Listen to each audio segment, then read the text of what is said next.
Okay, so we have Marion Jansen here, who has just given a very nice speech and participated in a panel discussion in our conference on political economy of trade policy. Marion Jansen is the chief economist of the International Trade Center in Geneva, which is a jointly financed but basically independent institute as well by the WTO and UNCTAD. And its main mission is to work on trade-related technical assistance with a particular focus on developing countries. Yeah?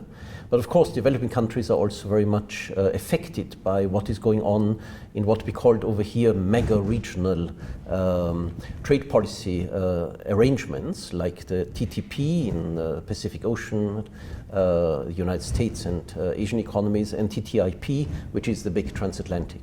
So I would like to ask you, what do you see as sort of main issues in the trade policy debate and the political processes supporting these trade policy arrangements, which you see as important for the agenda which your institute is involved in? Indeed, ITC is an international agency with a focus on trade-related technical assistance. Actually, we sometimes call ourselves the agency that is 100% aid for trade. And one particularity about ITC is that we work with and for the private sector. Mm-hmm. So we directly help companies to integrate, to export, to be part of the global market, but we also assist institutions that help firms, so trade promotion agencies, investment agencies, supplier organizations. So we have a particular private sector focus. Multinationals in most countries, including in the developing world, do not really necessarily need our help, so a big focus of our work is on small and medium-sized enterprises. Now, referring to trade policy issues, regional negotiations, then what we notice is that SMEs in general suffer more than large companies from whatever imposes fixed costs on them. Because they have a lower turnover, lower profits, so fixed costs can very easily be prohibitive for them. And fixed costs can often take the form, for instance, of non-tariff measures. Therefore, whenever trade negotiations address non-tariff measures, lower the burden of non-tariff measures, that's potentially something that is beneficial for small and medium-sized enterprises. Now, regional negotiations, we seem to be expecting from regional negotiations that they are more successful in tackling NTMs than multilateral negotiations have been. So from that point of view, it's something that will potentially be very beneficial for SMEs if we have managed indeed to reduce the burdens of NTMs. But if the result is that SMEs will face multiple regional blocks of standards, then again we have higher fixed costs because they have to adapt their production and their exports to different regions. So ideally, I guess from a small and medium-sized company's point of view, we would like to see non-tariff measures reduced at a multilateral level. To the extent that that's not advancing well, regional agreements can help. I should add to this, though, that the trade facilitation agreement has the potential to play an important role also in this area. The trade facilitation agreement intends to contribute to reducing the costs of border processes, also those related to non-tariffary issues, to regulatory issues. So to that extent, we expect a lot from the trade facilitation agreement. We hope it gets ratified, and we hope it will lower the border processes, the cost of border processes, notably for small exporters. So what you're saying from the SME's point of view, it's very important to reduce the costs of entry barriers, partly through reducing NTMs, and also a harmonization of regulatory frameworks would help them. On the other hand, we heard in the discussion over here, which is the argument for put up in defense of TTIP, is that standards will not be lowered. Yeah? So for developing countries, SMEs, it might be very difficult to, even if there's harmonization, but at a high level of high standards, to get into the markets, given that the regulatory framework will assure that standards will be rather high? Well, at ITC we have been for a long time already trying to understand better what is actually the burden, what is the nature of the burden that SMEs face with NTM. So we have been conducting in over 20 countries, close to 30 countries now, surveys where we ask firms, what is your problem in the area of regulation? And we have been finding out two interesting things. First, firms often tell us, we can meet these standards, but you have to tell us what we have to do. Their first burden is information. And when you look at what is the cost of information about what a regulation looks like, it may amount just to a few $1,000s to find out what you have to do. But a few $1,000s in Switzerland, it's nothing, in particular for a big company. In an LDC, it's probably the yearly wage of 2 or 3 of your workers. So it's a lot of money and it's immediately prohibitive. So one thing where international agencies, trade facilitation, and also the multilateral agreements can definitely contribute is to bring down information costs. That should be an easy thing. And this should be an aid issue, or who should support these costs? This can be an aid issue. This is often just an issue of setting up internet platforms where an SME can see, I export bananas to Europe, what are the standards?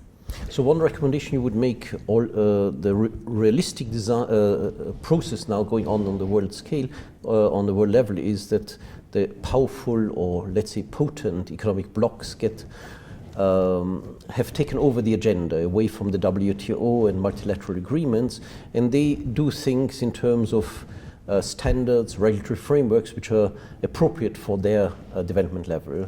But what you would be proposing is that they should also, at the same time, have accompanying policies which make it easier for entry, for complying with these standards, regulatory frameworks for firms from developing countries, and that really means an explicit additional policy. I think these are policies, information, transparency, information, these are policies that in the EU we have been aware of for some time, and within the EU, for SME exporters, this kind of platforms exist. It's something that firms in developing countries also need. So I think in the developing world, information asymmetries are a major issue. A second issue, and that's the case for developing country SMEs and for SMEs in Europe, in the US, are the processes around regulatory issues. We've heard this in several of the speeches today, having to prove twice, once at home and once in your destination country, that you actually are fireproofed, that you are not toxic. It's a waste of money. It would be great if you could I need to prove this only once. So addressing these procedural obstacles, that is a second important entry point that is potentially independent of the level of the actually standard. Here at ITC, we are actually seeing something interesting. At governmental level, we have for some time been trying to push into in the direction of mutual recognition of certification systems, for instance. It's difficult. Even though it's so obvious, it's difficult. ITC, one of the tools we have developed is the standards map, where we give information on voluntary standards that are often used by firms. So if you are an Austrian retailer, you probably have your standard of what, how environmentally friendly something has to be, how socially friendly something has to be, how bio. Same thing at the EU level, same thing in Switzerland. We have an e-platform that only gives that information. And what has happened is that the suppliers, the firms have realized, my standard is very similar to the standard of that other company. And if that company has a certified supplier, I could actually use that supplier too. So we are getting requests now from the private sector to work with them towards mutual recognition among them of the certification systems. So the private sector is pushing for something that we seem to be finding hard at the public level when it comes to governmental regulation. But there is definitely a waste of money going on here, and private sector players who look at their costs are the ones who, where they can, try to reduce those costs already. So information asymmetries, reducing procedural obstacles, and then number 3 is only the level of the standard.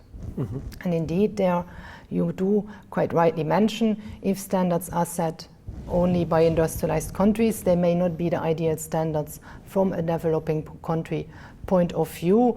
Ideally, therefore, standard setting organizations should have also a multilateral global type of approach. This does exist, for instance, in the Codex. It does, to some extent, exist in the ISO, and that's probably a kind of mechanism that needs to be strengthened. You've worked before you were at the ITC. You were for many years working in the WTO straight away. In the conference, we heard a lot about the weakening of the multilateral pillar, basically, of international trade policy. Do you see this weakening proceeding, or are there any signs of some strengthening of multilateral arrangements as well? Well, it's no secret that multilateral trade negotiations have been progressing slowly. I think there are different reasons for this. One is the rise of new geopolitical players. We had a bit of an equilibrium between EU, US, now there's China, there's Brazil, there's India. The world probably has to find a new equilibrium in those negotiations.